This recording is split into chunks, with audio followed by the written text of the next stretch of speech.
Hey guys, welcome to a vlog. So this week I am going to be vlogging. It is our 6th week of school. I cannot believe it. It is actually conference this week. So I have a half day on Wednesday and Thursday. And so I don't do conferences myself, but I help with the book fair. And I also do a training with all the other general music teachers in the district. So it's always nice. I get a little head on lesson planning. So I thought I'd take you along, and I think we're going to start with an outfit of the day because I am feeling my outfit. So let's go over to the mirror. Okay, so my outfit is from Target for the most part. So I got this shirt. It's kind of like a peasant like top kind of thing. I just think it's so funny. All of the fashions like back in, you know, junior high for me are coming back in style. I have some wide-legged kind of white-ish tan pants that I got. They're very high-waisted, which I love. I got this necklace. Let's see if I can do it. I am not a fashion vlogger, man. I got this like 2-layered necklace from Amazon, which I really love. I think it's so cute. And then I just have little gold hoops. And then these shoes are from, hope you can spot my shoes under the bed. These are from Walmart, but a few seasons ago, but I bet they have something similar. So that's the outfit. I also got, you guys, the water bottle with the timestamps on it. I'm really trying to get back into healthier habits, a constant struggle for me, but I'm trying. But I think it's so cute now. It's ombre. I've seen this water bottle everywhere, and I love that this one, I think it'll fit in my car like cup holder. That's always a deal breaker for me, and it has a strap, which I think is so nice, and a straw. It's gotta have a straw. So gonna get my water in today. I'm a dork. And if you don't spill ice or water out of your, water bottle when you fill it up, who are you? I don't know how you do it. All right, let's get this day going. So it is after school on Monday, and it was a pretty solid first day. I love Mondays. I feel like everyone is just really calm. It's the fresh start at the beginning of the week. So I actually really love Mondays. I feel like we can get some good work done. But I wanted to share with you guys today, so I have, if you didn't already know, I have color-coded everything in my room. I have these color-coded dots, and I have the kids in groups of 4, so the dots are on my floor. I'll show you in just a second. And so I ordered these little clips, and I put the numbers of the kids on it. And so they're like equity sticks, so I'll just pick up one, and I'll say, oh, pink 1. So whoever's on the pink 1 dot gets to answer. And then what I'll do is I'll just clip it. I saw it on TikTok. I'll clip it on there. And if a kid is like, wants to pass or doesn't know the answer, what they did is they just like would clip it on their shirt or something. I'd be like, I'll come back to you. And then like you remember to go back to them because you clipped them on your shirt. And so I just love, I used to just like put them on my desk once I picked popsicle sticks, but I love that you can just clip them on the side of the bin, and you can really easily keep track of who you've picked. I also really like, because I used to just do regular popsicle sticks with the number on it, but having like different colors, I really like that right away I know it's the purple group, and I can narrow it down faster on like who it is. So this worked out magically today. Really perfect, just the clips in there for just making sure I call on people. Also, the kids will like less be like, oh, I never get a turn. Like if you're a general music teacher, you play all these singing games, but all these games, and you hear that all the time, and be like, you know what, don't be mad at me, be mad at the randomness of this, friend. You can't be mad at me. So I really appreciate this. But anyways, I'm gonna go ahead and head on home, and I'll see you guys tomorrow. Good morning, you guys. It is Tuesday. I actually just got finished doing a video for next week. It's all about my favorite method and curriculum books. And so I have about 10 minutes, and then I gotta be out the door. Today is going to be our last full day before our 2 conference days. So I will share a little bit more when I get over there about the lessons that I'm doing this week and what's been working well. So I'll see you guys at school. So it is the end of the day, and I wanted to share with you guys what I'm doing with 5th and 6th grade, this lesson rotation. So I am finishing up a meter unit with them, and we're trying to apply all of our knowledge of like, what is meter, what is a time signature, how do we add the bar lines in and double bar line, and we're putting that all in, applying to composing a piece. And so I had this little game that they had to play called Meter Meals. and they had to pick the right dish with correct bar lines. And then now I'm having them compose with the same thing. We have a little restaurant theme going.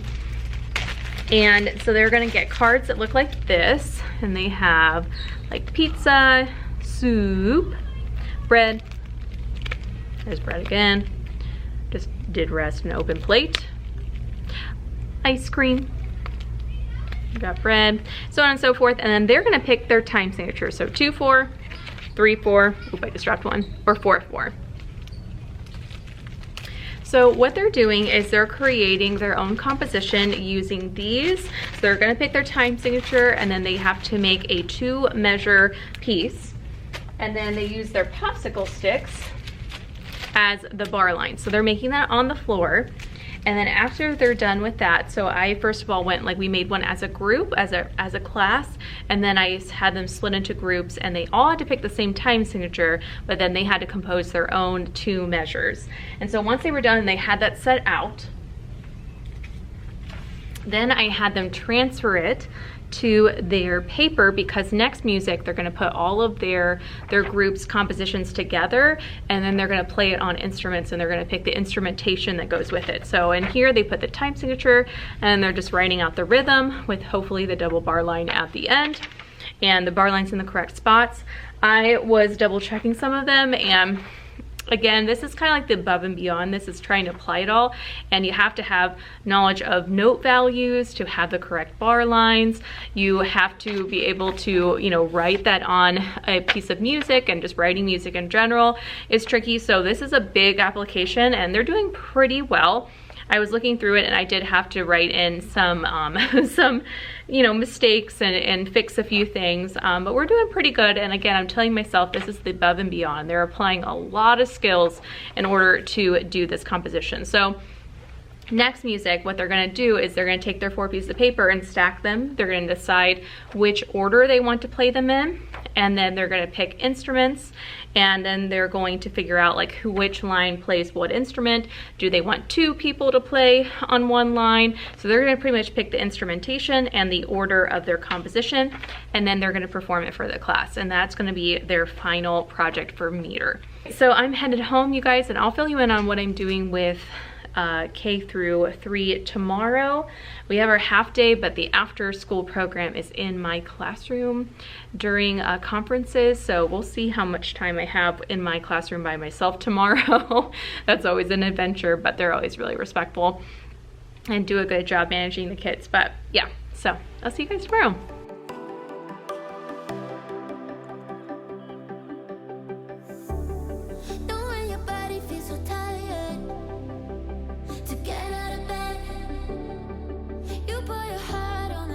Good morning, you guys. So it is a Wednesday morning. I made my oatmeal. I love apples and peanut butter in my oatmeal, and sometimes some chocolate chips, but I'm out of chocolate chips right now, so oh well, it's still pretty good. But I always get these to-go cups because sometimes I'm trying to be better about like having like 15 minutes to like just sit down and eat my breakfast before I leave, but that doesn't always happen. So always having like the to-go aspect is helping me out, so I can just bring this with me if I run out of time. I have time today, so I wanted to talk to you guys about, I have been listening to the Anna Cruz's podcast, and Ann Molesky, and she's talking to Victoria, oh I can't remember her last name, starts with a B, I want to say Bowler or something. Oh, she's doing these conversations with V, I think she's calling it like the tea with V, and it is so good. Like, it's really making me rethink. Like for this one I'm listening to, they're talking about pre-assessment, and they kind of just go more into like their philosophy on assessment, and I could not agree more with them. Like they talked about the idea of like when you're doing temperature checks, and I used to think about this like when I did grading, like I would observe students. I feel like for everything, for all my like evaluations, I'd be like, they'd be like, what are you doing for assessment? I'd be like, I'm observing students. And I felt lazy because I kind of said that, like that was always my, you know, way of checking in. And I mean, there's other ways that I'm starting to learn, but I think that it's not lazy at all. You're doing it all of the time as a music teacher. And they talked about temperature checks like more as a group, Like, can we do this as a group? When we're all tapping the steady beat, can you tap the steady beat because we're all doing it? And this idea of like having kids, and there's time and place for it every once in a while for sure, but I used to have kids like stand up and like clap a rhythm and then thank you, and I would do my little check. And then I have another kid and another kid, another kid. It does have this weird like, you know, you as an individual musician, can you clap this rhythm? Is that music? Is that achieving is that really my assessment that I want from them? So I love to hear it from other music teachers. Oh, my air conditioning is popping on, so hopefully you can still hear me. But yeah, I love that idea of just like, this is more of a group thing and a group assessment, and can you make music with other people? And isn't that more of the goal rather than having, you know, one check or minus, you know, based on if you would clap a rhythm when you see it. So they talked about that, and then they also talked about like your assessment. Before, I always used to think of like, and I didn't want to really do as many like worksheets or like an actual written out quiz and multiple choice.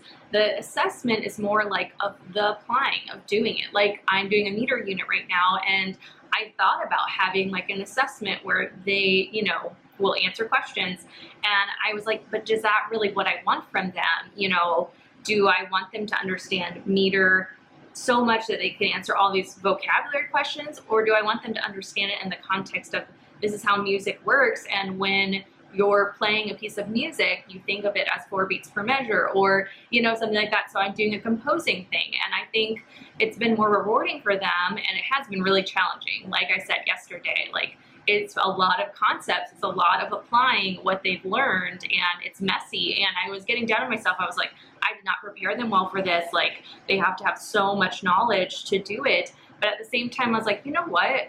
I'm really proud of them, because this is a way higher level. You know, composing a piece of music and being able to play it in a small group is way higher level than any worksheet or pop quiz or test that I could have come up with them circling, you know, letters. So I just think shifting this year, I've been shifting more and more, and it's encouraging to hear other music teachers talk about it that way, on with it, what's important in assessment, like what is the goal here, and kind of getting away from, you know, circling an answer on a worksheet. How are we going to apply this, and how are we going to create our own music and do those really higher level things as a musician? So I thought that was so good. Feeling great. I feel like I'm hitting my 8th year. Yes, 8th year teaching. And I had this moment of like, I was starting to be like, wow, I'm really coming into my own as a teacher, and I'm creating stuff and putting videos out there and sharing my own ideas. But I'm like kind of going back into like listening to some teachers I really respect and think they have so much great things to share. And I think sometimes I get so zeroed in on like, I need to create stuff, which I do, but I still have so much to learn. And I'm just really thankful for other teachers out there that are sharing. And it just makes me like have my why more of like why I share, because it really does help. It helps other music teachers so much, just like they're helping me. So, all right, yep, that's my little chat. Hopefully you could hear that over the air conditioning. Sorry in advance, but it's hot in Arizona. All right, see you at school.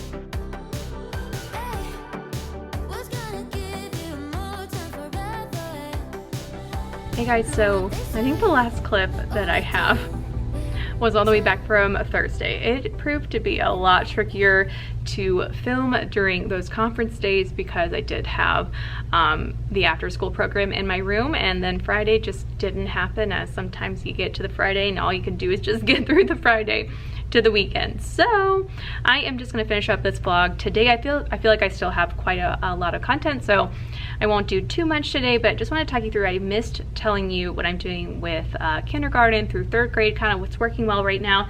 So I'll share a few things with you guys and then probably wrap up the vlog from there.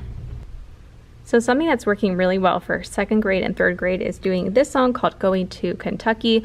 And it's really cute. It's actually from Bowtie Music's YouTube. I love his YouTube channel. He actually has gotten permission to film his students, so you get to see the song and dance or the instrument piece in action. He has so many like tried and true lessons from like, this is like from the, what is it? The New England Dancing Masters book. So a lot of people have the books.